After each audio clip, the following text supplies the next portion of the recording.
بسم اللہ الرحمن الرحیم۔ السلام علیکم، امید ہے آپ سب خیریت سے ہوں گے۔ جماعت ہشتم، مضمون مطالعہ پاکستان، سبق نمبر 1، پاکستان کی نظریاتی اساس۔ عنوان: دو قومی نظریہ، ابتداء و ارتقاء، نظریہ پاکستان اور علامہ اقبال۔ دو قومی نظریہ سے مراد یہ ہے کہ برصغیر پاک و ہند میں دو بڑی قومیں ہندو اور مسلمان آباد ہیں۔ یہ دونوں قومیں صدیوں تک ایک دوسرے کے ساتھ رہنے کے باوجود آپس میں گھل مل نہ سکیں۔ دو قومی نظریہ کی بنیاد مسلمانوں کا علیحدہ تشخص ہے۔ پاکستان دو قومی نظریہ کی بنیاد پر قائم ہوا۔ دو قومی نظریہ کا نصب العین یہ تھا کہ اسلام کے دو قومی تصور کی بنیاد پر ہندوستان میں مسلمانوں کی ایک ایسی آزاد ریاست قائم کی جائے جس میں رہتے ہوئے وہ اپنی انفرادی اور اجتماعی زندگی اسلام کے اصولوں کے مطابق گزار سکے۔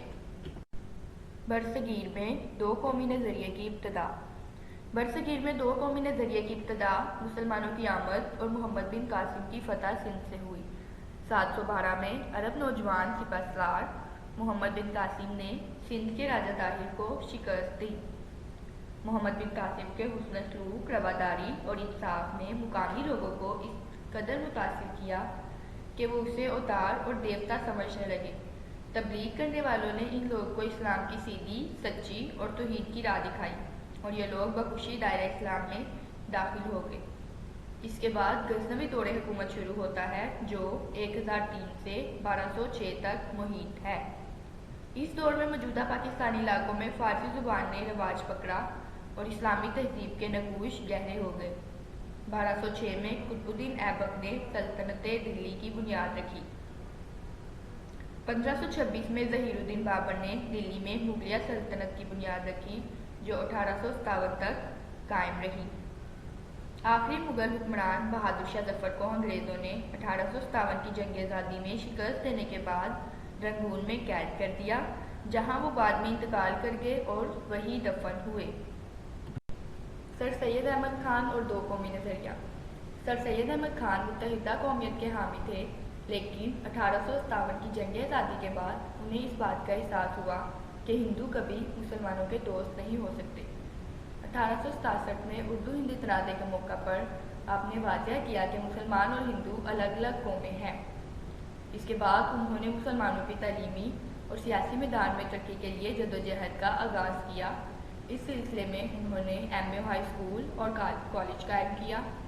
1885 میں سر سید احمد خان نے مسلمانوں کو سیاسی جماعت کانگریس میں شمولیت سے منع کر کے ان کے سیاسی حقوق کا تحفظ کیا۔ اس کے بعد سر سید نے محمدن ایجوکیشنل کانفرنس کا پلیٹ فارم مہیا کر کے مسلمانوں کی سیاسی ترقی کے لیے راستہ ہموار کیا۔ چودھری رحمت علی اور دو قومی نظریہ۔ چودھری رحمت علی اسلامیہ کالج لاہور کے نامور طالب علم تھے۔ جنوری 1931 میں انہوں نے کیمبرج کالج میں قانون کے شعبے میں اعلیٰ تعلیم کے لیے داخلہ لیا۔ 1933 میں آپ نے لندن میں پاکستان نیشنل موومنٹ کی بنیاد رکھی۔ 28 جنوری 1933 کو انہوں نے اب یا پھر کبھی نہیں، ناؤ اور نیور کے عنوان سے 4 صفحات پر مشتمل مشہور کتابچہ جاری کیا جو تحریک پاکستان کے لیے مضبوط دیوار ثابت ہوا اور برصغیر کے مسلمانوں کے ساتھ ساتھ دیگر قومیں بھی لفظ پاکستان سے آشنا ہوئی۔ چودھری رحمت علی نے دو قومی نظریے کی وضاحت کرتے ہوئے فرمایا، برصغیر میں کئی اقوام آباد ہیں، ان میں دو بڑی قومیں ہندو اور مسلمان ہیں جو صدیوں سے ایک دوسرے کے ساتھ رہنے کے باوجود آپس میں گھل مل نہیں سکیں۔ ان کے بنیادی اصول اور رہن سہن کے طریقے ایک دوسرے سے اس قدر مختلف ہیں کہ سینکڑوں برس کی ہمسائیگی اور ایک حکومت کے زیر سایہ رہنے کے باوجود ان میں مشترکہ قومیت کا تصور پیدا نہ ہو سکا۔ ہندوستان میں مسلمانوں کی معاشی محرومی۔ انگریزوں نے ایسٹ انڈیا کمپنی 1600 میں قائم کی۔ کمپنی ہندوستان میں ایسی معاشی پالیسیاں بناتی تھی جس کا زیادہ سے زیادہ مالی فائدہ خود انگریزوں کو ہوتا۔ ہندوستان کے عوام پر بھاری ٹیکس لگائے گئے جس سے مسلمان متاثر ہوئے۔ مسلمانوں کو ان کے آباء و اجداد کے عہدوں سے بھی محروم کر دیا گیا۔ ہندوؤں کو معمولی عہدوں سے ترقی دے کر اعلیٰ عہدوں تک پہنچا دیا گیا۔ مسلمانوں کی زمینیں چھین لی گئیں۔ انگریزوں کے دور میں بنگال میں امن و امان کی خرابی کے باعث مناسب زراعت نہ ہونے سے اجناس کی قلت ہو گئی۔ ایسٹ انڈیا کمپنی کے نئے ٹیکسوں کے باعث کسانوں پر محصول یعنی ٹیکس کی شرح بڑھ گئی۔ نظریہ پاکستان اور علامہ اقبال۔ علامہ اقبال برصغیر کے ان مسلم رہنماؤں میں سے ایک ہیں جنہوں نے مسلمانوں کو الگ ریاست کا تصور دیا اور اپنی شاعری کے ذریعے ان کو بیدار کیا۔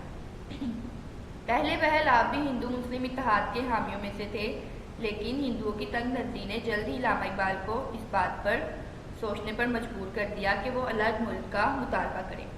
آپ نے خطبہ الہ آباد 1930 کے ذریعے مسلمانوں کے لیے ایک الگ ریاست کا مطالبہ کیا تاکہ مسلمان اس میں رہ کر اپنے مذہب اور ثقافت کے مطابق زندگی گزار سکیں۔ آپ نے فرمایا، مجھے ایسا نظر آتا ہے کہ اور نہیں تو شمال مغربی ہندوستان کے مسلمانوں کو بالآخر ایک اسلامی ریاست قائم کرنا پڑے گی اگر ہم چاہتے ہیں کہ اس ملک میں اسلام بحیثیت تمدنی قوت زندہ رہے، تو اس کے لیے ضروری ہے کہ وہ ایک مخصوص علاقے میں اپنی مرکزیت قائم کرے۔ میں صرف ہندوستان میں اسلام کی فلاح و بہبود کے خیال سے ایک منظم اسلامی ریاست کے قیام کا مطالبہ کر رہا ہوں۔ برصغیر میں چونکہ دو الگ الگ قومیں آباد تھیں، اس لیے علامہ محمد اقبال مسلمانوں کو ایک بڑی اور الگ قوم کی حیثیت سے اجاگر کرنا چاہتے تھے۔ وہ سمجھتے تھے کہ سیاسی، سماجی اور معاشی تحفظ کے لیے ضروری ہے کہ ان کے لیے الگ ریاست قائم ہو۔ Thank you.